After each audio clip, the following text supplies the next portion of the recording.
धर्मम् आहरि रक्षिषो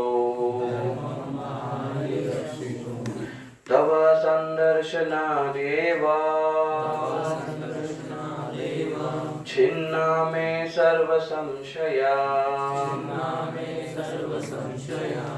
यत् स्वयं भगवान् प्रीत्या धर्मम् आहरि रक्षिषो तव सन्दर्शनात् एव छिन्ना मे सर्वसंशया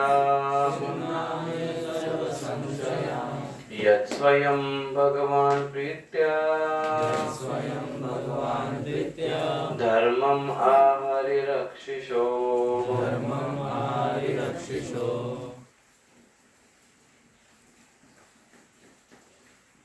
तव आपके संदर्शन दर्शन से एवं केवल छिन्ना दूर हो गए मेरे सर्व संशया सारे संदेह यत् यहाँ तक कि स्वयं स्वतः भगवान आपने प्रीतिपूर्वक धर्मम कर्तव्य आह बतलाया रक्षिषो अपनी प्रजा की रक्षा के लिए उत्सुक राजा का अनुवाद एवं तात्पर्य श्री प्रभुपाद अनुवाद। अब आपके दर्शन मात्र से मेरे सारे संदेह दूर हो चुके हैं, क्योंकि आपके कृपा पूर्वक अपनी प्रजा की रक्षा के लिए उत्सुक राजा के कर्तव्य की सुस्पष्ट व्याख्या की है। तात्पर्य मनु ने यहाँ पर साधु पुरुष के दर्शन करने के फल का वर्णन किया है। भगवान चैतन्य का कथन है कि मनुष्य को चाहिए कि सदैव साधु पुरुषों की संगति करे, क्योंकि एक क्षण की भी सुसंगति से संपूर्ण सिद्धि प्राप्त हो सकती है।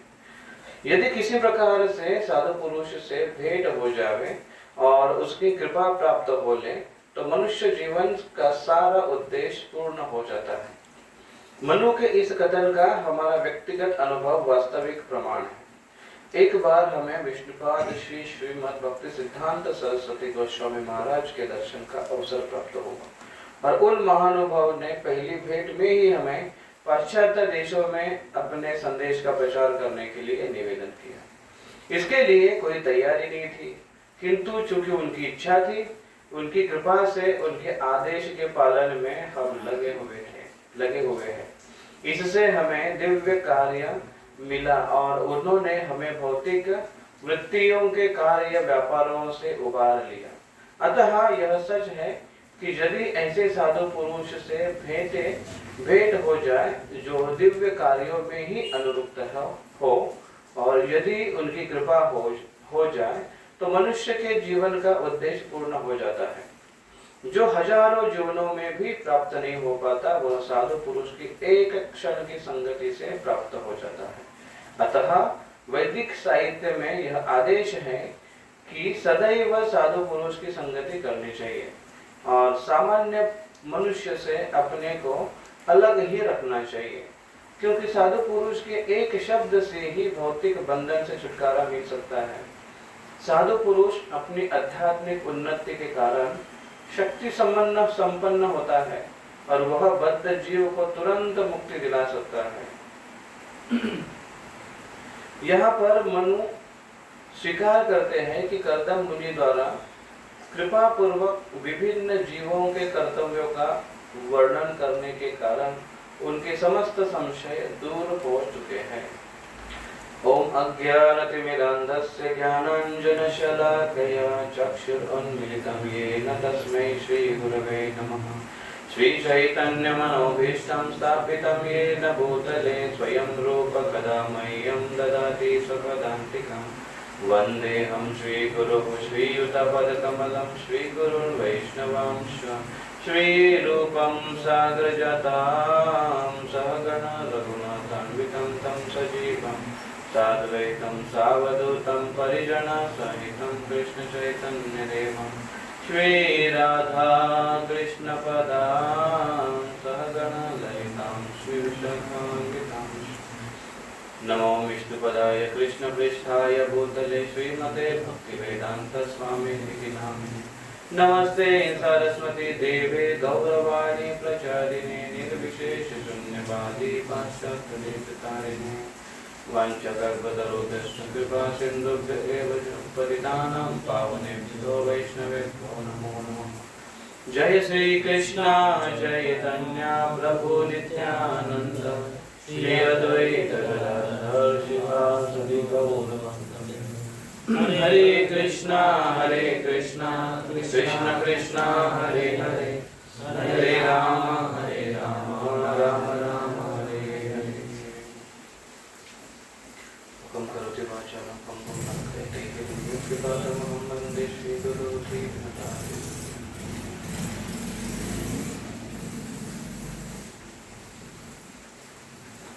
हरे कृष्णा। सभी भक्तों का स्वागत है हमारे इस श्रीमद् भागवतम कक्षा में। और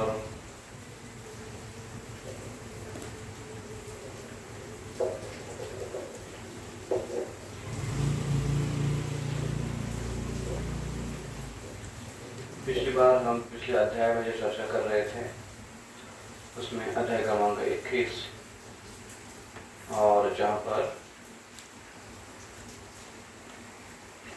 स्वयंभू मनु और कर्दम ऋषि इन दोनों का संभाषण हुआ। दोनों एक दूसरे के निकट आए थे। उन्होंने वास्तविक भगवान से आराधना की थी कर्दम ऋषि ने, और कुछ याचनाएं की थी, कुछ चीजें उनको प्राप्त करनी थी। एक सुंदर कन्या और गुण संपन्न कन्या उनको आवश्यक थी, जिनसे वो भगवान के प्रति उनकी जो सेवा है और ब्रह्मा जी ने दी गई सेवा है वो सेवा को वो कर सके। और फिर उसमें कर्दम ऋषि स्वयंभू मनु की सुंदर सुंदर श्लोकों में स्तुति करते हैं, और उस श्लोकों में वो ये वर्णन करते हैं कि आप एक महान राजा हो, आप इस पूरे ब्रह्मांड का प्रशासन करते हो, और बहुत अच्छे आप में क्षत्रिय गुण हैं जिनके द्वारा आप सबका ख्याल रखते हो। और वो ये कहते हैं कि आपके केवल दर्शन मात्र से या आपके केवल उपस्थिति मात्र से सारे जो दुष्कर्मी लोग हैं वो कांपने लगते हैं, वो वहां से भागने लगते हैं। और इतना सुंदर आप ये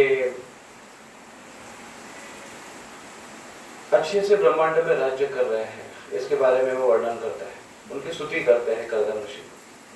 और फिर इस अध्याय में देखिए वो कहते हैं कि यदि आप संसार की स्थिति के विषय में सोचना छोड़ दें, निश्चिंत हो जाए, तो अधर्म बढ़ेगा, क्योंकि धन लोलुप व्यक्ति निर्द्वंद हो जाएंगे। ऐसे दुराचारियों के आक्रमणों से यह संसार विनष्ट हो जाएगा, ऐसा वो कहते हैं। और तो भी हे पराक्रमी राजा, मैं आपसे यहाँ आने के लिए वो कारण पूछते हैं। लेकिन उसके पहले कुछ श्लोकों में वो स्तुतियां करते हैं। यदि आप अपने विजयी रत्न जटित रथ पर, जिनकी उपस्थिति मात्र से अपराधी भयभीत हो उठते हैं, सवार न हो, यदि आप अपने धनुष्य की प्रचंड टंकार न करें, और यदि आप तेजवान सूर्य की भांति संसार भर में एक विशाल सेना लेकर विचरण न करें, जिसके पदाघात से पृथ्वी मंडल हिलने लगते हैं, तो स्वयं भगवान द्वारा बनाई गई समस्त वर्णों तथा आश्रमों की व्यवस्था चोरों तथा डाकुओं द्वारा छिन्न भिन्न हो जाएगी।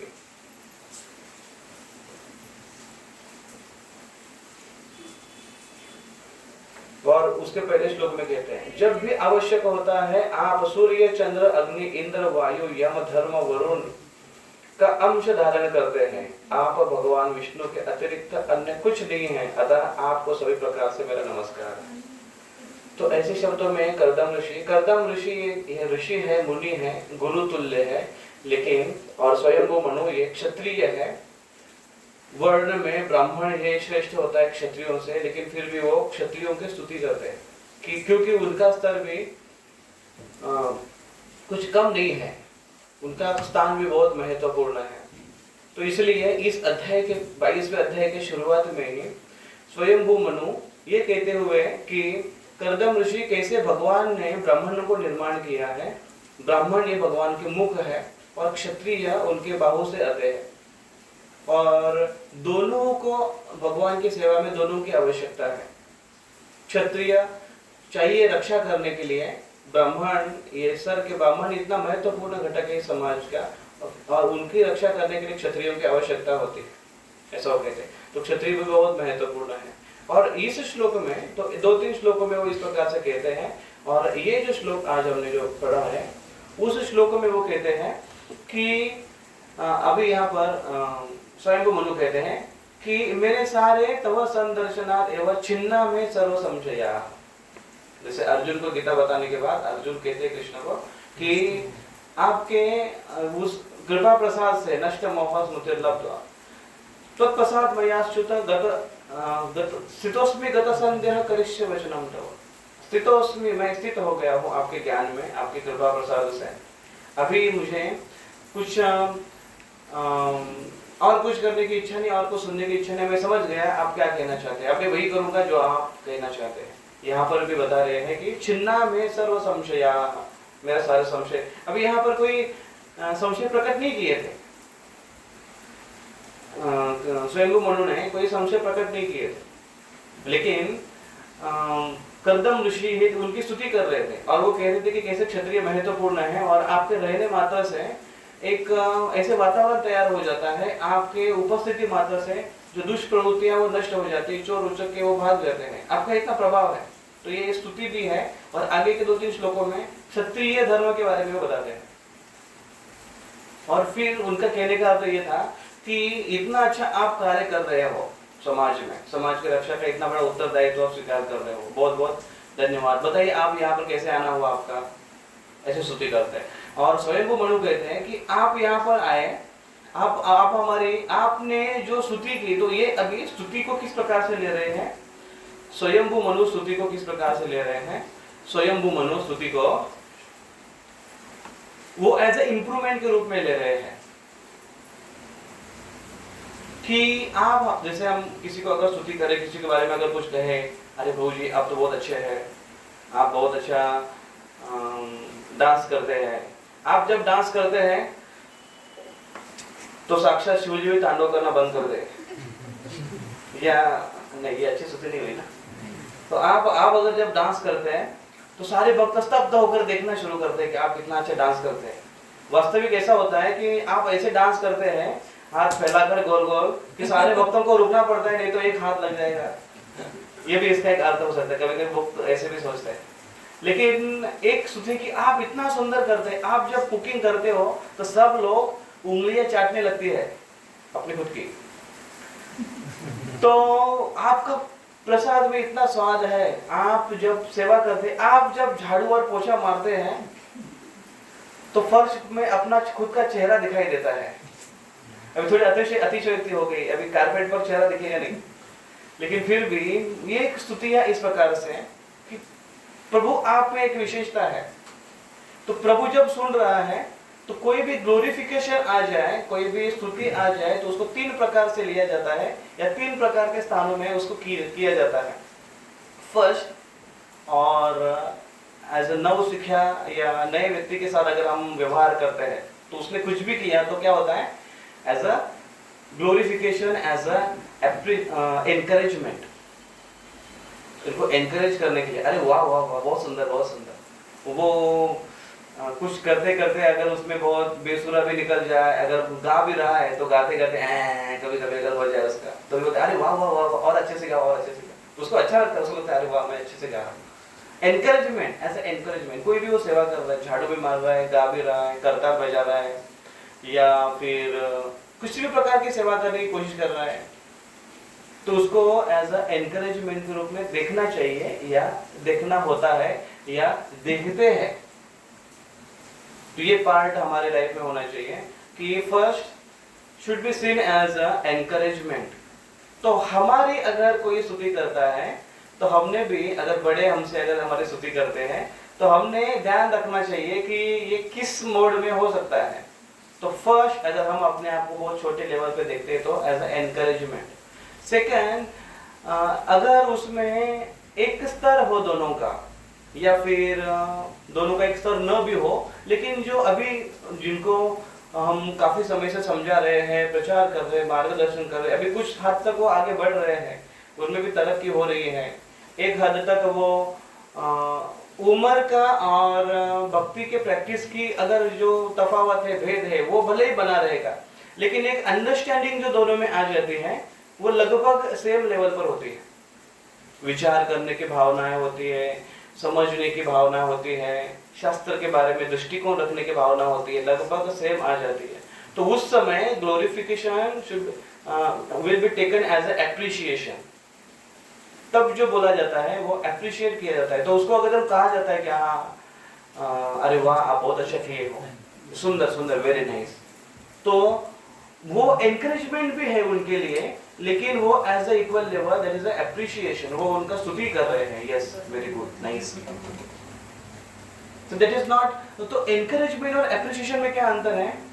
एनकरेजमेंट में भले ही वो चीज ठीक ना हो, नए नए लोगों को आप देखेंगे, नए नए प्रोग्राम में आने शुरू कर दिया तो उसने देखा है प्रभु जी तिलक लगा है, तो दूसरी बार प्रोग्राम में आएगा तो वो भी तिलक लगा कर आएगा, तो तिलक लगा आकर बैठेगा, तो उनको बोलेंगे कि अरे अरे वाह प्रभु आप तो तिलक लगा कर बैठे, वो इतना खुश हो जाता है, बोलता है अरे मेरा तिलक रिकॉग्नाइज किया।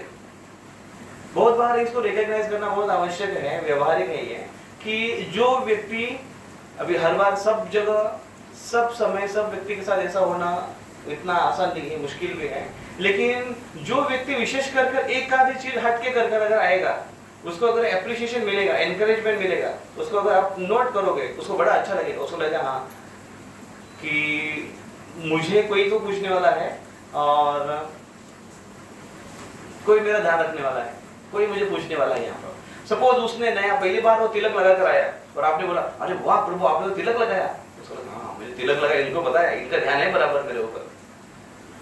फिर कभी एक आधा भक्त जो थोड़ा सा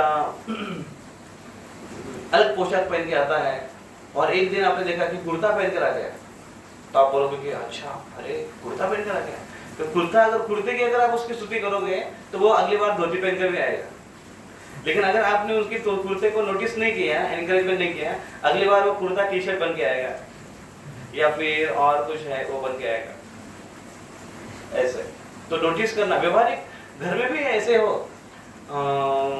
घर का परिवार में भी बच्चे कभी कभी बहुत उत्साही रहते हैं और कुछ नया ऐसे करके देखते हैं और वैसे करने की कोशिश करते हैं, लेकिन माता पिता ने उसको रिकॉग्नाइज नहीं किया, अप्रिशिएट नहीं किया, एनकरेज नहीं किया, तो उनका मूड ये होता है, फिर वो बार बार आते हैं, वो बोलते देखो ना मैंने ये पहना, देखो ना मैंने ऐसा किया, बताते हैं वो। उसी प्रकार से पति पत्नी में भी होता है कि पत्नी कुछ विशेष प्रकार का श्रृंगार करे, वो पति का ध्यान ही नहीं है, उसका बेचारे का पेट दुख रहा है, या फिर वो ऑफिस में जाने के लिए बिजी है, या फिर और कुछ कार्य से व्यस्त है, तो वो बेचारे देते हैं जानने वाले, इसको क्या फर्क पड़ता है मैं करूँ न करूँ, तो अगली बार से उसको एनकरेजमेंट नहीं मिलेगी, तो वो रिलेशन में भी समस्या आ जाती है। तो एप्रिशिएशन जो है, स्तुतियाँ है, वो एक तो ग्लोरिफिकेशन, तो ग्लोरिफिकेशन एनकरेजमेंट में भले ही उसके अंदर वो योग्यता न हो, लेकिन फिर भी उसको ऊपर उठाने की कोशिश की जाती है। लेकिन एप्रिशिएशन जो है सेकेंड स्टेज वाला, उसमें जेन्युइन एप्रिशिएशन रहता है, नहीं सही में आप बहुत अच्छा बजाते हो, बहुत अच्छा आप खाते हो, बहुत अच्छा आप गाते हो, खाते नहीं सॉरी गाते हो, तो ऐसे एप्रिशिएशन होता है एक लेवल पर। और थर्ड जो होता है वो व्यक्ति जब काफी हद तक, तो इसमें जो फर्स्ट सेकंड वाला है, जो सेकंड वाला में एक इक्वल लेवल पर हो, इस लेवल पर होता है, लेकिन जो दूसरा है थर्ड वाला जो है वो है एज अ इम्प्रूवमेंट के रूप में वो लेता है। इम्प्रूवमेंट के रूप में लेने के लिए उसके अंदर बहुत बड़ी नम्रता की आवश्यकता है, तभी वो उसको इम्प्रूवमेंट के रूप में लेंगे। अगर बड़े व्यक्ति हमको बता दे अरे वाह प्रभु बहुत सुंदर किया, बहुत अच्छा किया, तो उसको अगर ये लगेगा, बहुत लोग बोलते हैं ऐसे हाँ सही में मुझे भी लगता है कि सही मैंने अच्छा किया, सही में मैं अच्छा करता हूँ, काफी लोग बोलते हैं। और आपने अभी कंफर्मेशन किया। कभी कभी तो ऐसे होता है कि वो बोलते हैं, अरे प्रभु आपको तो बहुत लेट पता चला कि मैं इतना अच्छा करता हूँ या इतना अच्छा हूँ। पहले बहुत सारे लोग मेरे बारे में बोलते थे, सबूत है। तो ये थर्ड वाले स्टेज पर हम नहीं है। अगर वरिष्ठ हमारी स्तुतियां करते हैं, हमें अगर एनकरेज, हमें अगर कुछ हमारे बारे में अच्छा बोलते हैं, तो यहाँ पर जो है इंसिडेंस आया है, प्रिय स्वयंभू मनु, वो उन्होंने वो टेकन एज अ इम्प्रूवमेंट कि आपने बहुत अच्छे से हमको मार्गदर्शन किया है। हालांकि वो स्तुति कर रहे हैं, उनको बता रहे कि बहुत अच्छा आपका एक रोब है, आपका एक समाज में और एक शासन है आपका। लेकिन क्या कह रही है? थैंक यू, आपने हमें इस प्रकार से मार्गदर्शित किया, और ये क्षत्रिय के क्या कर्तव्य होते हैं इसके बारे में आपने हमको कहा। बहुत बहुत धन्यवाद। तो एनकरेजमेंट, एप्रिसिएशन एंड इम्प्रूवमेंट, तो इस प्रकार से स्तर के अनुसार वो लेना आवश्यक है या फिर लिया जाता है। फिर उनकी स्तुतियां दोनों की एक दूसरे के साथ स्तुति होती है। जब वैष्णव मिलते हैं, दो बड़े वैष्णव जब मिलते हैं तो कैसा व्यवहार करते हैं, एक दूसरे की स्तुति करते हैं, एक दूसरे को उसका हाल पूछते हैं और फिर आने का प्रयोजन पूछते हैं। इस प्रकार से दोनों की चर्चा हुई। और फिर जैसे कि कर्दम ऋषि ने उनको पूछा था कि आपका आने का प्रयोजन बताइए, तो स्वयंभू मनु ने कहा, लेकिन मेरी एक चिंता है, आपसे एक विनती है। अभी ये जो श्लोक है, इस श्लोक के तात्पर्य में प्रभुपाद जी कहते हैं अगले श्लोक में कि स्वयंभू मनु ने पहले कर्दम ऋषि को एक नम्रता पूर्वक उनके साथ अभी इंप्रूवमेंट के रूप में लिया, तो उनके अंदर नम्रता है, नम्रता के रूप में उसको स्वीकार किया, उनके आदेश को स्वीकार किया और उनकी स्तुतियां की और इस प्रकार से उनको संतुष्ट किया।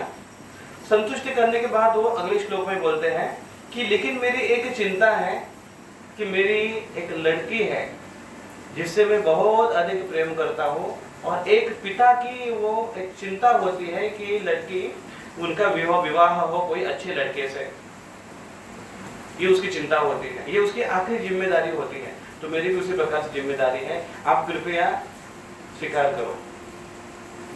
और वो ये कहते हैं कि हम उसके लिए एक योग्य वर ढूंढ रहे हैं पूरे ब्रह्मांड में, अभी बोल रहे हैं। तो प्रभुपाद जी तात्पर्य में क्या बताते हैं उस श्लोक के? प्रभुपाद जी कहते हैं कि जब कोई व्यक्ति, जब कोई शिष्य अपने गुरुओं को प्रसन्न कर लेता है तो वो गुरु से कुछ मांग सकता है या मांगने के अधिकारी होते हैं, और गुरु ऐसे संतुष्ट होने के बाद होकर उनको आशीर्वाद या उनको जो चीज मांगी गई है वो दे सकते हैं। तो गुरुओं से कुछ मांगना अगर हो तो उसके लिए भी विधि है, प्राप्त करना है तो उसके लिए भी विधि है। प्रभुपाद जी के एक शिष्य थे और वो चाहते थे कि प्रभुपाद जी का कुछ उच्चिष्ट हमको मिले। तो उन्होंने देखा कि प्रभुपाद जी एक बैग लेकर घूम रहे, बहुत पुराना हुआ है, छोटा बैग। तो उन्होंने सोचा कि एक प्रभुपाद जी को बड़ा बैग लेकर आता हूँ, नया बैग, और प्रभुपाद जी को देने के बाद प्रभुपाद जी उनका पुराना बैग मुझे दे देंगे। तो प्रभुपाद जी का महा बैग मैं लेकर यूज करूंगा, सूटकेस। तो वो लेकर आए बड़ा बैग प्रभुपाद के लिए, प्रभुपाद जी को दिया, प्रभुपाद जी बड़ी बैग है और ये आपके लिए है। प्रभु जी कैसे लगा, प्रभुपाद कैसे लगा? तो उन्होंने कहा हाँ बहुत अच्छा बहुत अच्छा। प्रभुपाद ने लिया उसको, बड़े बैग को खोला और प्रभुपाद जी की छोटी बैग है उसके अंदर डाल दिया, पैक करके रख दिया। तो वो ऐसे देखते रहे कि अरे, क्योंकि उनकी इच्छा थी कि मुझे चाहिए वो। प्रभुपाद जी इसको जान रहे थे कि इसकी मन की बात क्या है। और फिर प्रभुपाद जी ने कहा यू वांट माय बैग, मेरी बैग चाहिए तुमको? तो वो बोले हाँ। तो वो सिंपल सादे सीधा सीधा बोलो ना, फिर ऐसा से घुमा फिरा करने की क्या जरूरत है? तो कभी कभी हम अपनी टेक्निक यूज करते हैं या फिर उसका एक ऐसा स्वभाव जिसको एक कपटता पूर्ण हम कुछ हासिल करने की कोशिश करते हैं। वो जानते हैं कि हमको क्या चाहिए और हम क्या प्रयास कर रहे हैं। तो विशेष कर गुरुओं के सामने और वरिष्ठ वैष्णव के सामने हमको बड़ा ऑनेस्ट होना आवश्यक है। Be honest in front of our seniors और हम्बल जो है सीधा सीधा प्रकट करना चाहिए। ऐसे ऐसे है, ऐसे मेरे को ऐसी इच्छा थी, हो जाएगा क्या, मिलेगा क्या? रूपा जी तात्पर्य में सुंदर देते हैं कि पहले संतुष्ट करना चाहिए और उससे फिर कुछ मांग सकते हो। तो क्या मांगा इन्होंने, प्रियव्रत स्वयंभू मुनि ने क्या मांगा? उन्होंने कहा कि मेरी पुत्री है, उसको कृपा करके स्वीकार करो। अभी इस श्लोक में जो बोलते हैं कि लेकिन प्लीज आप इसको रिजेक्ट मत करना, ऐसा बोलते हैं, क्योंकि आपको इसकी आवश्यकता है। आपको ऐसे एक गुणवान, शीलवान, आयु संपन्न ऐसे एक पुत्री की तुमको, या ऐसे एक पत्नी की तुमको आपको आवश्यकता है। कृपया इसको रिजेक्ट मत करना, इसको ना मत करना, ऐसे कहा। तो क्यों ना मत करना? क्योंकि आपको आवश्यकता है। और अभी अगर आप ना कहेंगे, आगे चलकर आपको आवश्यकता महसूस हो और फिर आपको आगे चलकर किसी के पास जाकर मांगना पड़ेगा कि मुझे आपकी लड़की देते हो क्या, विवाह के रूप में, पत्नी के रूप में क्या आप देते हो? आजकल ऐसा होता है ना, लड़के भी घूमते रहते हैं, कि घूमते मतलब उनके माता पिता जाकर बात करते हैं, या कोई वधू पक्ष, कोई अच्छा खानदानी पक्ष वो ढूंढते हैं। सर्च आजकल बड़ा आसान हो गया, आप ऑनलाइन आ गए, सब ऑनलाइन सर्च, लड़का लड़की ऑनलाइन सब कुछ, ठीक है। तो वो जाते, तो वो सर्च करते हैं और उनके पास एक मैचिंग, उनको अगर कोई एक जोड़ी अगर मिल जाती है तो उनसे वो विवाह का प्रस्ताव रखते हैं, ऐसे वो करते हैं। ये बोल रहे हैं स्वयंभू मनु, उनको कह रहे हैं आपको आवश्यकता है, आपको चाहिए, ये बेस्ट है, आप इनको स्वीकार करो, ना मत करो। अगर इनको अभी ना कर दिया, आगे चलकर अगर आपको आवश्यकता पड़ी तो आपको फिर जाकर कहीं पर ढूंढना पड़ेगा। और ये आप, एक लड़का लड़की को ढूंढते हुए जाए, या लड़का लड़की के घर पर जाकर लड़की का हाथ अगर मांगने के लिए अपना प्रस्ताव रखे, तो ये अच्छा नहीं है, ऐसे स्वयंभू मनु कह रहे हैं। देखिए बहुत व्यवहारिक है ये। स्वयंभू मनु ये कह रहे हैं कि लड़का खुद होकर अगर लड़की के पास जाकर उसका हाथ मांगने जाता है, वो लड़के के लिए शोभा नहीं देता है कि लड़का एक इस प्रकार से मांगे, क्योंकि आगे चलकर अगर कुछ हुआ तो लड़की तो यही बोलेगी कि मैं कहाँ आई थी तुम्हारे पीछे, जो भी मेरे पीछे घूम रहे थे। और ऐसा होता है ना, नहीं पता है? ऐसे ताने बहुत सुने हैं हमने, या ऐसे ताने सुनते हुए हमने सुना है। ऐसे है, मैं कहाँ आए थे आपके पीछे, आप भी तो हमारे पीछे आ रहे थे, आप भी तो हमारे पीछे घूम रहे थे, ऐसा है। तो इसलिए स्वयंभू मनु कितना व्यवहारिक बोल रहे हैं कि अभी हम खुद होकर आए हैं आपके पास, वधू पक्ष खुद होकर आपके पास आए हैं, कृपया करके इसको स्वीकार करो, इसको आप रिजेक्ट मत करो, ये कहते हैं। तो फिर कर्दम मुनि अभी बोलना शुरू करते हैं। अभी स्वयंभू मनु ने अपना प्रस्ताव रखा, सब कुछ बताया, आप गुण संपन्न है, ये है, वो है, इस प्रकार से। अभी कर्दम मुनि कहते हैं कि वास्तविक मैं आपकी पुत्री इतनी चारित्र्यवान है कि उनको रिजेक्ट करने की तो बातें नहीं आती है, और मैं 3 कारणों के वजह से इसको स्वीकार करूंगा, वो कह रहे थे। एक पहला कहते हैं क्योंकि इसने अभी तक किसी अन्य लड़के को, पुरुष को प्रॉमिस नहीं किया है विवाह के बारे में, ना ही कभी उसने इस बारे में किसी से बात की है, तो इसलिए मैं उसको स्वीकार करूंगा। प्रभुपाद जी तात्पर्य में लिखते हैं कि ये है एक वुमन साइकोलॉजी के अनुसार, स्त्री मानस शास्त्र के अनुसार ऐसे है कि कोई अगर स्त्री, कोई अगर लड़की किसी को अगर अपना हृदय दे दे, तो पहला जो किसी के प्रति हृदय जो दिया हुआ है वो कभी भूल नहीं पाती है आयुष्य भर में, जीवन भर में, और वहां पर ज्यादा लगाव होता है। तो इसलिए वो ऐसा लिखते हैं कि because of she is a virgin and she has not given her heart to somebody, किसी को उसने अपना हार्ट हृदय नहीं दिया है, इसलिए मैं इसको स्वीकार करूंगी। ये क्यों है, ये बहुत महत्वपूर्ण है। काफी बार ऐसे इंसिडेंट्स आपको सुनने में मिलते हैं, ऐसे न्यूज में आते हुए दिखाई देते हैं कि कोई लड़की है, उसका विवाह हो रहा है, और पिक्चरों में भी यही दिखाते हैं जनरली, कि पूरा एकदम उस स्टोरी को थोड़ा सा मसालेदार करने के लिए, और क्या बोलते हैं उसको, ऐसा एकदम ऐसा आता ना, एकदम लोग एकदम से ऐसे क्या होगा क्या होगा क्या होगा, जैसे कि भारत पाकिस्तान मैच है और 4 बॉल 5 रन ऐसा है, ऐसा सब पिक्चर देखते हुए रहते हैं, क्या होगा क्या होगा क्या होगा। अंत तक वो लड़की की शादी फिक्स हो चुकी है, ये इससे प्यार करता है और ऐसे ऐसे ऐसे ऐसे लेके जाते हैं, है ना? क्या बोलते हैं, कुछ तो बोलते हैं उसको, पता नहीं, याद नहीं मुझे। हाँ, ट्विस्ट होता है, ट्विस्ट ही करते रहते हो, लेकिन और कुछ तो है, ठीक है। लेकिन अंत तक सस्पेंस रखते हैं एकदम ऐसे, आगे क्या होगा आगे क्या होगा आगे क्या होगा। और लास्ट में वो अभी उसका वो मूवीज का करविता कौन है, उसका भगवान कौन है, डायरेक्टर है, वो जैसे बोलेगा वैसे ही होगा। और वो लास्ट में क्या होता है, लास्ट में पिक्चर का अगर हैप्पी एंडिंग ना हो तो फ्लॉप हो जाएगा ना, तो उसको एक हैप्पी एंडिंग पे जाना पड़ता है, तो वो उसको ऐसा कुछ तो है। लेकिन कहने का अर्थ ये है कि एक लड़की का अगर पहले कहीं पर अगर उसका कनेक्शन है तो वो इतना आसानी से भूल नहीं पाती है, भले ही उसके मन के विरुद्ध अगर विवाह हो भी जाए, लेकिन वहां पर उसका ठीक से रहना मुश्किल हो जाता है ऐसे। तो इसलिए ये कहते हैं, करदम ऋषि कहते हैं कि इसलिए मैं स्वीकार करूंगा, ये बहुत महत्वपूर्ण पॉइंट है, ये तो बेचारा आयुष्य भर परेशानी में रहेंगे दोनों भी, इसलिए मैं उनसे विवाह करूंगा, ये पहली बात उन्होंने कहा।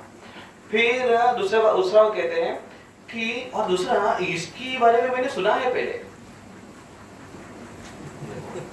करदम ऋषि ने भी इनके बारे में सुना था, देवहूति के बारे में, देवहूति की, क्योंकि उनकी खूबसूरती के चर्चे बहुत जगह पर थे, यहाँ तक कि स्वर्ग लोक के निवासी उनके सौंदर्य पर मोहित थे। ऐसा भागवत में वर्णन आता है कि प्रभुपाद जी तात्पर्य में लिखते हैं एक जगह पर कि स्त्रियों को श्रृंगार करना अच्छा लगता है, और अगर वो श्रृंगार करे तो वो और अधिक सुंदर दिखते हैं।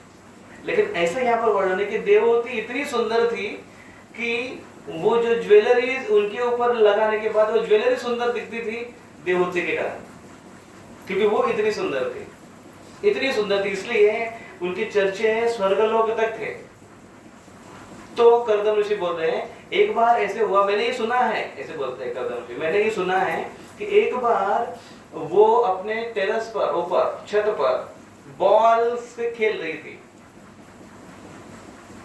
तो उस समय आकाश मार्ग से विमान पर बैठकर, विमान उस समय भी हुआ करते थे, विमान पर बैठकर गंधर्व, विश्वावसु नाम के गंधर्व जा रहे थे, और वो जाते जाते उन्होंने देवहूति को देखा। प्रभुपाद जी लिखते तात्पर्य में कि वो बिल्डिंग उस समय भी इतनी ऊंची हुआ करती थी, तभी तो ऊपर के विमान उसमें व्यक्ति आसानी से देख सकेगा। तो फिर उन्होंने देखा, और वो देखकर इतने आकर्षित हो गए उनके सौंदर्य से, मंत्रमुग्ध हो गए, बेभान हो गए, और अपना बैलेंस खो गए, और बैलेंस खोने के कारण विमान से नीचे गिर पड़े। अभी विमान से कोई गिर पड़ेगा तो विमान से कोई गिर सकता है, विमान मतलब ये ओपन विमान होगा नहीं, जहां पर ओपन विमान होने के बाद भी एयर रजिस्टर्स में कोई प्रॉब्लम नहीं था। देखो क्या टेक्नोलॉजी होगी उस समय, और वो विमान से गिर पड़े, इनका सौंदर्य देखकर सोचे कितने सुंदर होगी वो। ऐसा वर्णन श्रीमद् भागवत में अन्य जगह आता है, जहाँ पर रुक्मिणी देवी विवाह के लिए जब बाहर निकलती है, विवाह के लिए उस समय, विवाह को पहले देवी का दर्शन, कुल देवता का दर्शन करना रहता है, तो जब वो निकल जा रहे थे दर्शन करने के लिए, धीरे धीरे संत गति से जा रही थी। संत गति से चलने का कारण यह है कि कृष्ण आने का इंतजार कर रहे थे, लेकिन हुआ ऐसे कि बहुत सारे लोग उनकी तरफ ऐसे आंखें फाड़ फाड़ कर देख रहे थे। उसमें से ऐसे वर्णन आता है भागवत में, कुछ लोग तो बेहोश हो रहे थे उनको देख, मूर्छित हो रहे थे। हमारे लिए ये सब अपरिचित चीज है कि अरे सुंदर दिखता है, मूर्छित कैसे होगा आदमी, है ना?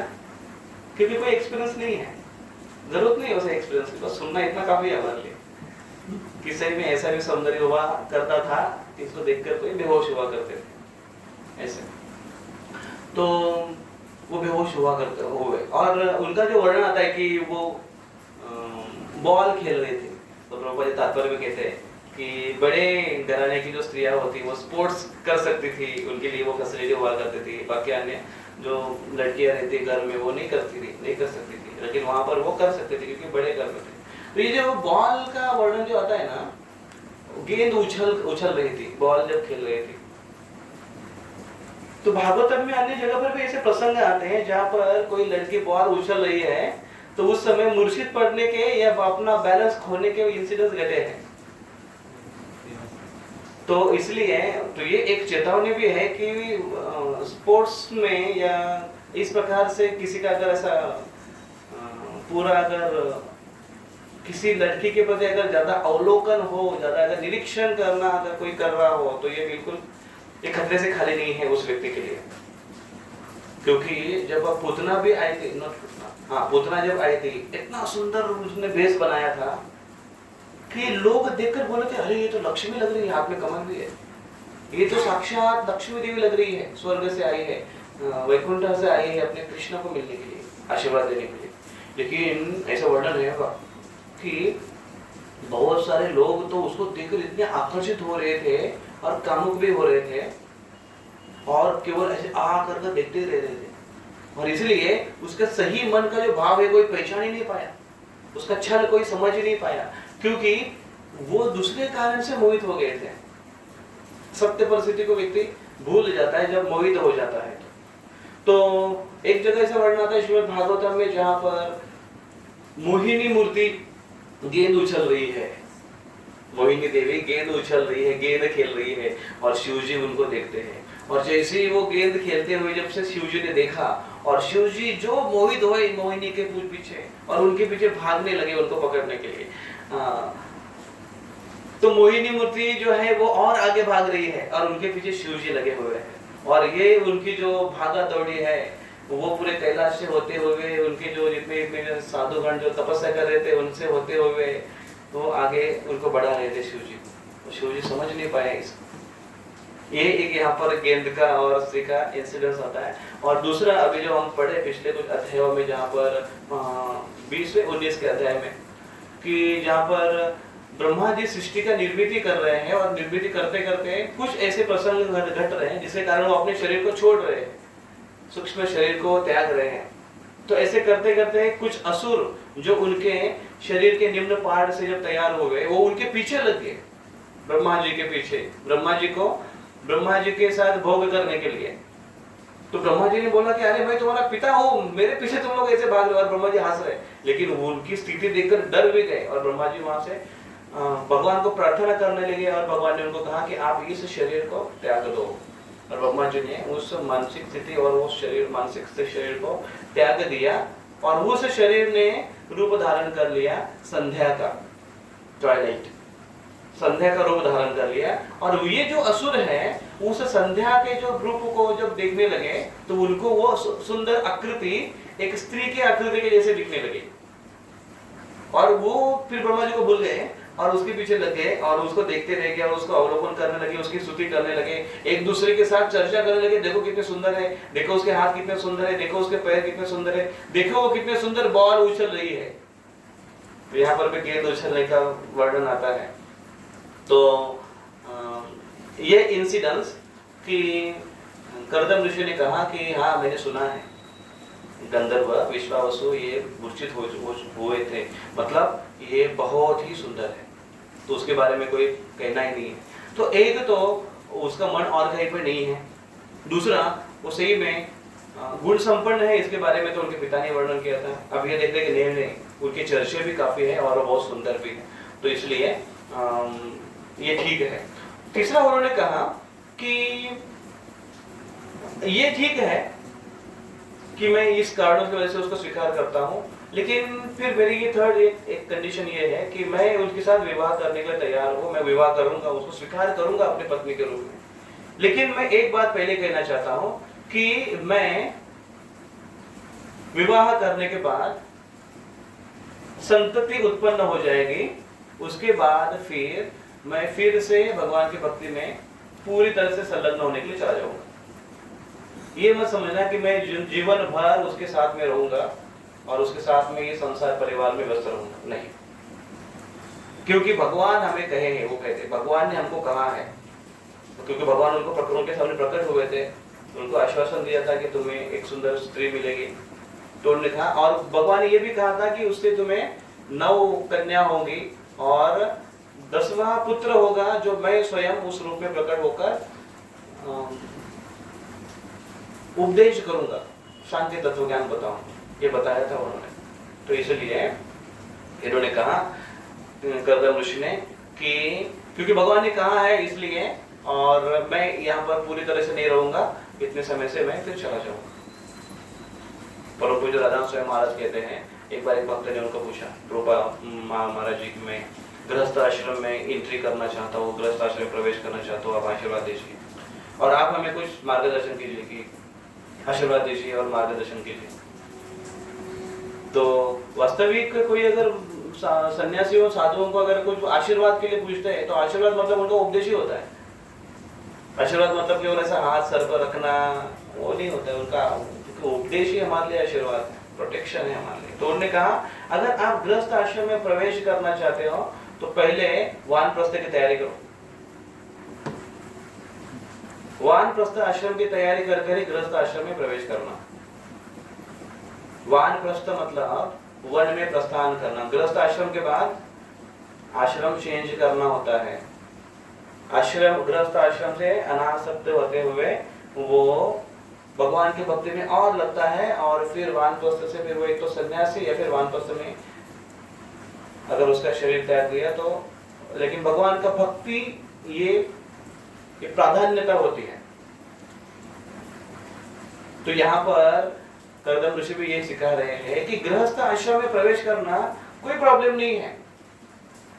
फिर प्रभुपाद जी तात्पर्य भी लिखते हैं कि गृहस्थ आश्रम में प्रवेश करने का अर्थ क्या है। कर्दम ऋषि फिर एक अंत कुछ श्लोकों में एक जगह पर कहते हैं, कर्दम ऋषि कहते हैं कि मैं मेरे वीर्य द्वारा इनमें पुत्र स्थापित करूंगा, पुत्री है और उसके बाद पुत्र स्थापित करूंगा और उसके बाद फिर मैं चला जाऊंगा, ऐसा उन्होंने कहा। पुत्र होने के बाद, पुत्रियां होने के बाद उसका पिता का कर्तव्य समाप्त होता है, क्योंकि वो बड़ी हो जाएगी और उसका अन्य कार्य हो जाएगा। एक्चुअली हुआ वैसे उन्होंने किया, लेकिन मुख्य जो कर्तव्य है, जो गृहस्थ आश्रम में प्रवेश करने से पहले ठान लेना चाहिए कि हमें इस गृहस्थ आश्रम में कितने समय तक रहना है, कितना टाइम देना है गृहस्थ आश्रम में, और कब हमें रिटायर होना है। ऐसा आपने कोई सोचता ही नहीं है। गृहस्थ आश्रम में भी रिटायरमेंट होता है।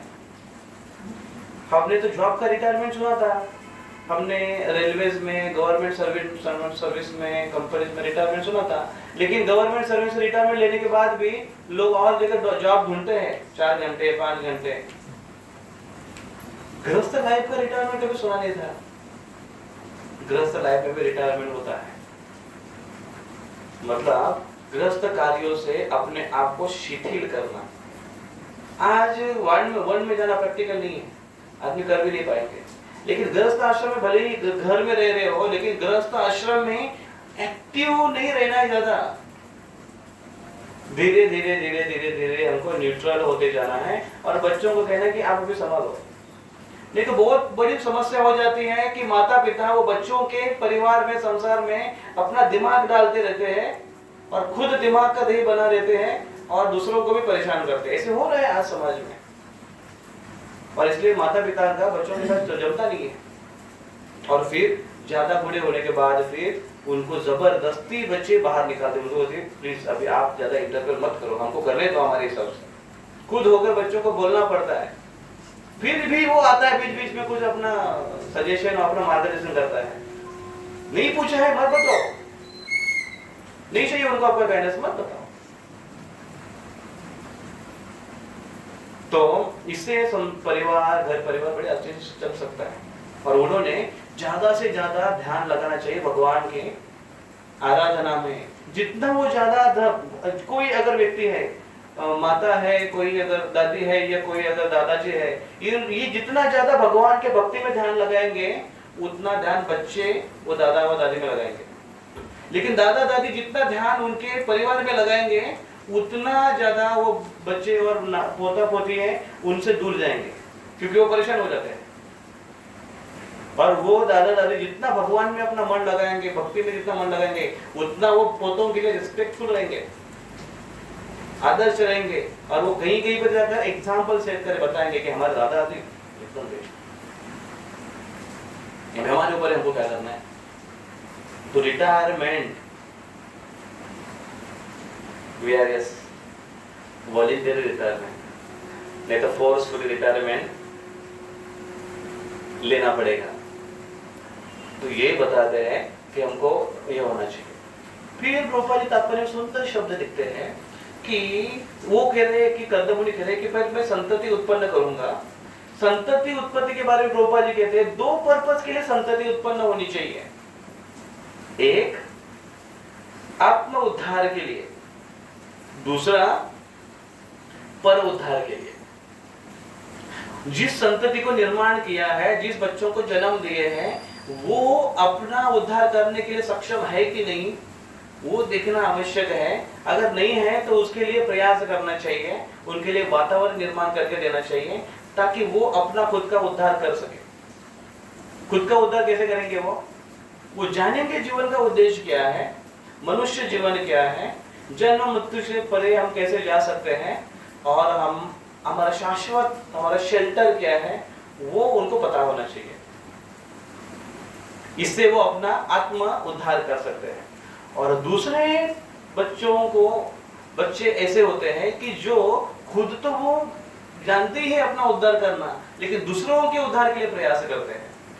ऐसे बच्चे होने चाहिए। जैसे भक्ति सिद्धांत सरस्वती ठाकुर, उनके लिए भक्ति विनोद ठाकुर, उनके माता पिता भक्ति विनोद ठाकुर, इन्होंने प्रार्थना की थी भगवान से कि भगवान ऐसे हमको पुत्र दो कि जो आपके इस नाम का, आपके इस मिशन का प्रचार करे, लोगों का उद्धार करे। और उनके प्रार्थना पर भक्ति सिद्धांत सरस्वती ठाकुर ये उनको पुत्र के रूप में प्राप्त हो गए। और उन्होंने जो 64 मठों की, गौड़ी मठों की उन्होंने स्थापना की, विश्व भर में प्रचार किया उन्होंने। उनके भी शिष्य पश्चिमी देश में जाकर आए थे, लंदन में जाकर आए थे। और एक शिष्य उनके जो प्रभुपाद जी, वो पूरे विश्व भर में इसका प्रचार किया। तो पर उद्धार के लिए है। तो पुत्र ऐसे है कि पर उद्धार के लिए होने चाहिए, या कम से कम वो आत्म उद्धार के लिए होने ही चाहिए। अन्यथा उनके पुत्र उत्पत्ति का कुछ विशेष लाभ नहीं है। फिर वो पुत्र उत्पत्ति कम से कम 3rd लेवल पर अगर लेकर जाए हम लोग, तो कम से कम वो पुत्र अपने माता पिताओं के पिंडदान के लिए तो काम आना चाहिए। पिंडदान के लिए तो काम आना चाहिए कम से कम। मतलब उनमें कम से कम इतनी श्रद्धा, इतनी आस्था, इतना उसको ये आध्यात्मिक साइंस पता होना चाहिए कि वो ये जाने कि पिंडदान के नाम की कोई प्रोसेस है, वो भी की जाती है, ये करनी चाहिए। पितृ तर्पण करना चाहिए, पितृ उद्धार के लिए प्रयास करना चाहिए। कम से कम उतना तो होना चाहिए वो, बहुत निम्न स्तर पर गए तो। और उसके अलावा ऑफकोर्स जो पितृ उद्धार के लिए जो प्रयास करेगा, या जिसको जानकारी है, वो ऑफकोर्स अध्यात्म के बारे में जानता ही होगा, स्पिरिचुअल माइंडेड होगा, तभी तो वो करेगा, नहीं तो नहीं कर पाएगा। तो इस प्रकार से कौन बोल रहे हैं?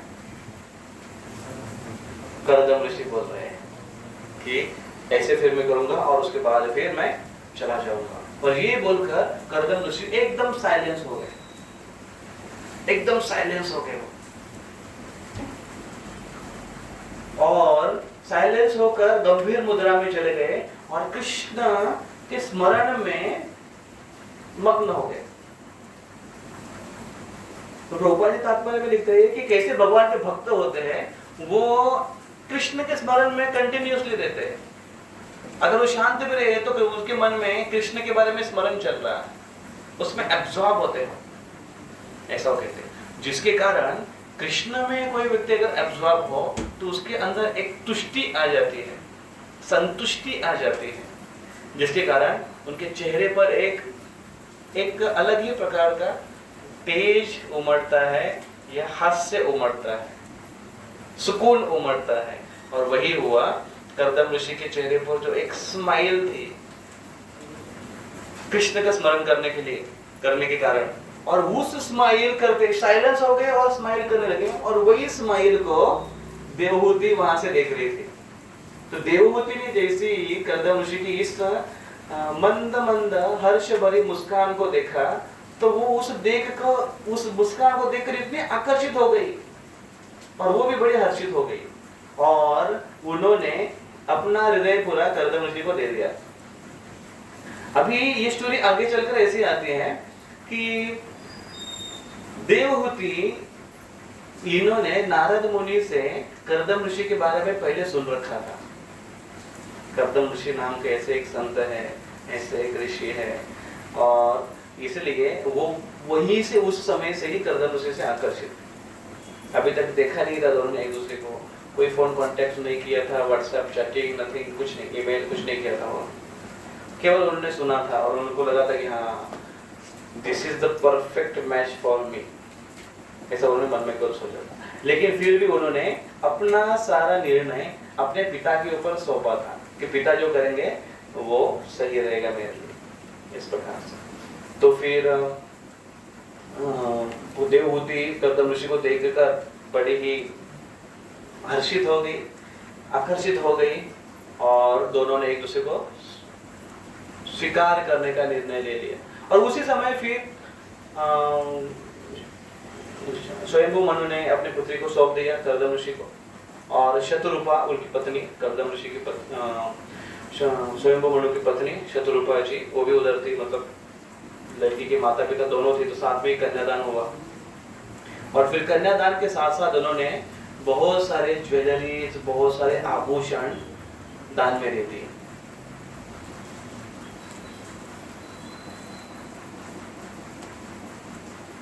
तो इन्होंने बहुत सारे आभूषण दान में दे दिए शतरूपा जी ने। किस खुशी में? अपने पुत्री का विवाह होगा इस खुशी में।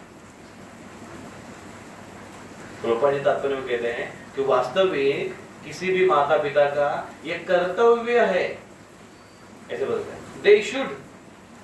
they should give some charity to the new couple, उनके वधूवर को कुछ दान देना चाहिए। तो कुछ ऐसे दान वस्तुएं दान दी जो संसार के लिए उनके परिवार के लिए आगे चलकर उपयोगी है, ऐसे उन्होंने दान में दे दिया। ऐसे और बहुत सारा उन्होंने ज्वेलरी दे दिया, क्या क्या क्या क्या बहुत सारा कुछ उन्होंने दे दिया, दान में दे दिया।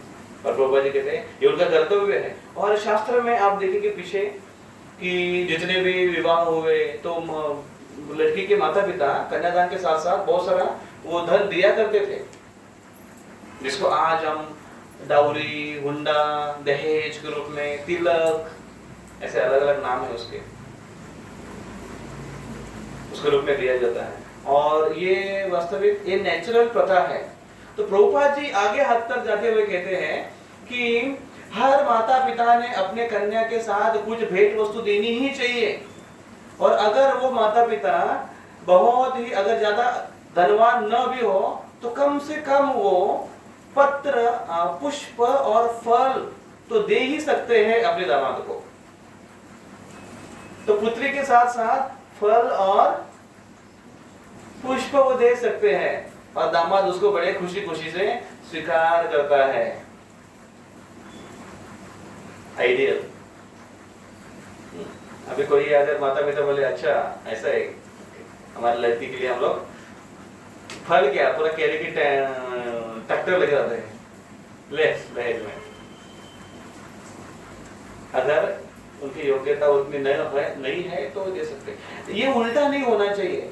लड़की वाले माता पिता जो है वो खुद होकर देते हैं, और लड़के वाले उसको एक भेंट के रूप में स्वीकार करते हैं।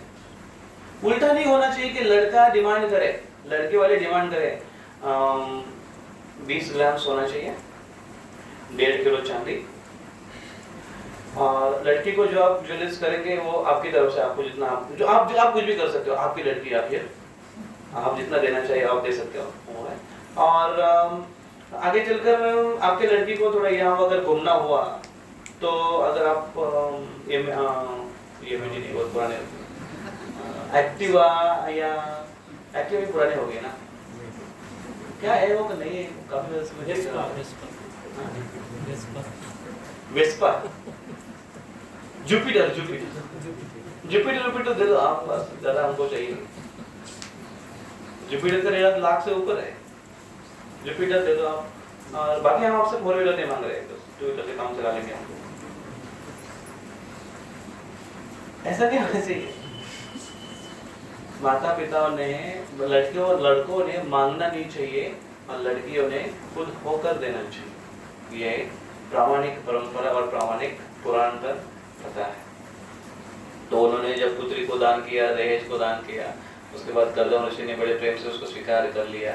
और फिर माता पिता का जो होता है ना, जनरली ऐसे शादी होने के बाद, शादी हुई अभी और अभी बारात निकलने वाली है, लड़की अभी ससुराल जा रही है और अपने माता पिताओं को मिलने के लिए जाती है, और जो रोने का कार्यक्रम होता है, लोग उसका कार्यक्रम होता है, रोने का कार्यक्रम होगा, तो उस रोने के कार्यक्रम में थोड़ा सा सपोर्ट करने के लिए बेंजो वाले ऐसे स्पीकर वाले वो एक गाना लगाते हैं, बाबुल की दुआ ये लेते जाना, और जो रोने का वहां पर माहौल तैयार हो जाता है।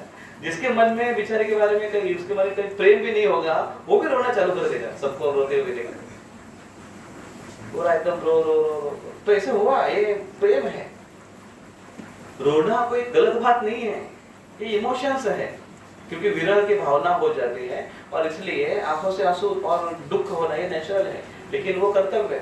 तो स्वयंभू मनु ने अपने पुत्री को जोर से आलिंगन किया, अपने बाहों में ले लिया, आलिंगन किया कि अरे, और वो बोलते कि हे अम्ब, हे पुत्री, अम्ब का रूप, अम्ब मतलब माता होता है, माता हे पुत्री, ऐसे उसको पुकार रहे हैं स्वयंभू मनु, और उसको दुलारते हुए उसको आलिंगन किया, और विरह के आंसू वो गिरा रहे हैं, और फिर उनको विदा करते हुए, विदा मतलब क्या, वो इधर ही थी, ये विदा हो गए। शत्रुपा जी और स्वयंभू मनु ये दोनों भी अपने रथ में बैठकर चले गए, अपने स्थान पर, अपने राज्य में फिर से चले गए। तो फिर आगे चलकर एंडिंग में ऐसे वर्णन आता है इस अध्याय के कि वो अपने राज्य में जब चले गए, बरहिष्मती नाम की एक राजधानी है उनकी, जो कि ब्रह्मावर्त इस राज्य में है। तो ब्रह्मावर्त राज्य की राजधानी बरहिष्मती में उन्होंने प्रवेश किया। तो जैसे उन्होंने अपनी नगरी में प्रवेश किया, बड़े अच्छे से उनका स्वागत हुआ। जैसे बरहिष्मती, तो जैसे भगवान कृष्ण अपने कार्य के बाद जब द्वारका में प्रवेश करते हैं तो उनका स्वागत होता है, उसी प्रकार से या वो एक भावना होती है। कहने का अर्थ है, ऑफ कोर्स कृष्ण का स्वागत वो अलग प्रकार का है, कृष्ण का भक्तों के साथ वो इंटरेक्शन और प्रेम वो अलग है, लेकिन यहाँ पर स्वयंभू मनु है, वो भी राजा है, तो वो जब अपने नगरी में, अपने घर में प्रवेश कर रहे हैं, तो घर वाले लोग, राज्य वाले लोग इस हेतु से उनका स्वागत कर रहे हैं कि ये हमारे राजा वापस आ गए। ये आउट ऑफ रिस्पेक्ट, ये एटिकेट एक होना चाहिए। ये कोई व्यक्ति अगर आए वापस, तो सारे वहाँ, मैंने देखा है काफी बार हमारे भक्तगण कभी प्रचार के लिए बाहर जाते हैं, काफी दिन बाहर रहते हैं, और फिर जब वो आते हैं फिर से, तो सारे भक्त ऐसे जमा हो जाते हैं। मैं एक बार गोपीनाथ मंदिर में था और शाम के समय पर, तो नीचे में उतरा था पानी की बोतल भरने के लिए, तो वहां पर देखा नीचे एक हॉल है, लक्ष्मी नारायण हॉल, तो उसमें सारे भक्तगण ऐसे जमा हुए, जैसा वो आकर देख रहे, क्योंकि गौरव बाबू आए थे, काफी दिनों के बाद बाहर के टूर से वो आए थे, ब्रिजिंग से आए थे, और उनको पता है कि अभी आए तो बहुत कुछ सुनाएंगे गौरव बाबू, बहुत सुंदर उनके पास एक्सपीरियंस कथा और स्टोरी। तो मैं गया उधर, तो क्या है, और फिर बहुत कथा उन्होंने की, बहुत सुंदर कथा। तो वो एक ये होता है, एक्साइटमेंट होता है कि अरे आगे फिर से वो होना चाहिए। या फिर कोई भी वैष्णव ने ना, इतने बड़े अगर छोटे वैष्णव भी हमने देखा है, छोटे आश्रम में भी देखा है कि जहाँ पर कोई भक्त घर पर भी गया था, 2-3 दिन रहा, वहां से भी वापस आ रहा है, तो उसका एक स्वागत, अरे वो हरि बोल लोग आ गए, उनका स्वागत होता है, सब एक दूसरे को दंडोत करते हैं। ये एक बहुत प्रेम का मिलाप है, एक भक्तों का एक ये होना चाहिए, आदान प्रदान और एक एनवायरमेंट होना चाहिए। नहीं तो फिर ऐसा होता है कि कोई भक्त गया तो भाड़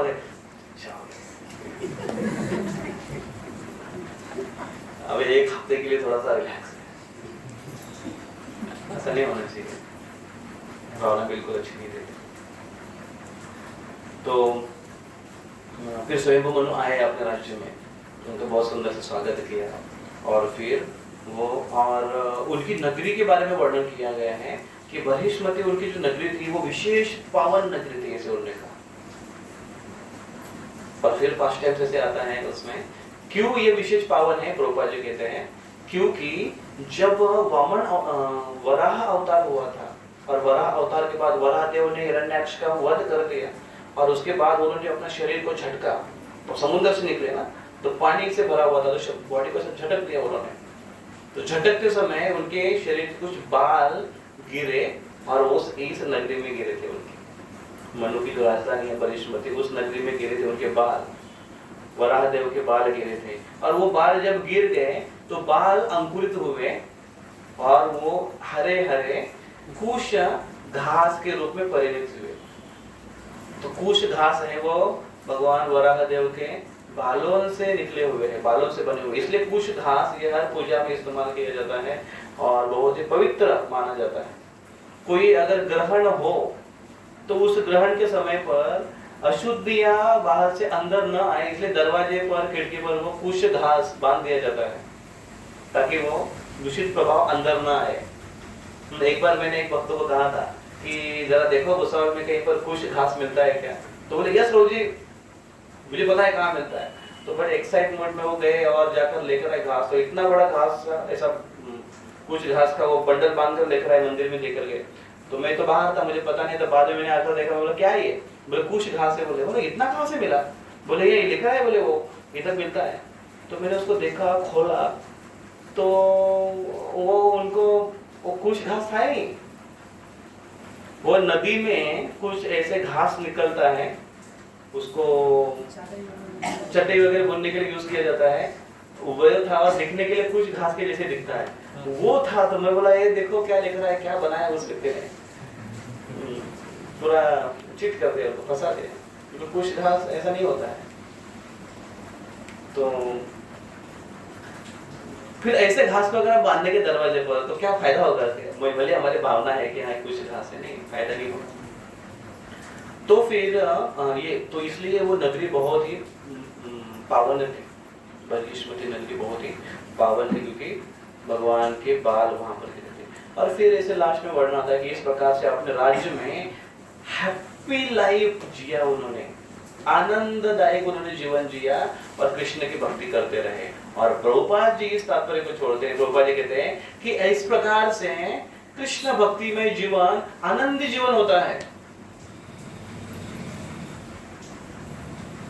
उसमें बीच में जीवन जीते हुए कुछ थोड़ी बहुत उथल पुथल रहेगी, जीवन में थोड़ा बहुत कुछ सुख दुख रहेगा, लेकिन ओवरऑल एवरेजली उनका जीवन है वो आनंददायक रहता है। हैप्पी कृष्ण कॉन्शियस लाइफ, आनंद जीवन उन्होंने जिया। क्यों? क्योंकि वो हमेशा कृष्ण भावना भावित होते थे, हमेशा कृष्ण के चिंतन में रहा करते थे। और इस प्रकार से उन्होंने 71 युग तक अपना जीवन यापन किया।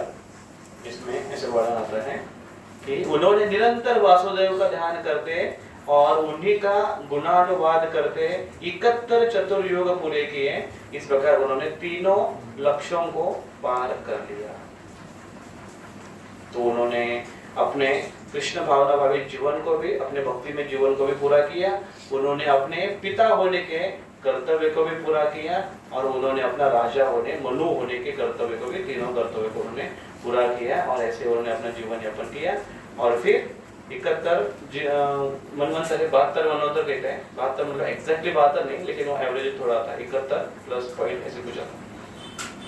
तो उतना उन्होंने उनका मनवंतर का एक जीवन समाप्त किया और वो भगवत धाम अपने निजी अपने स्थान को वापस चले गए। और इस प्रकार से ये अध्याय यहाँ पर समाप्त होता है।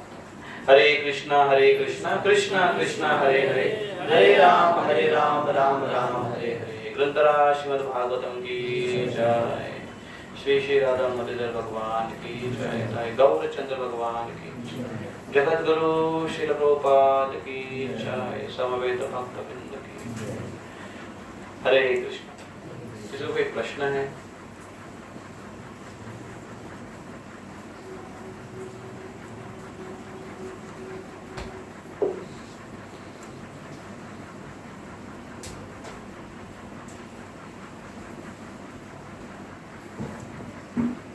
तुलसी का तो आवाज नहीं आएगा।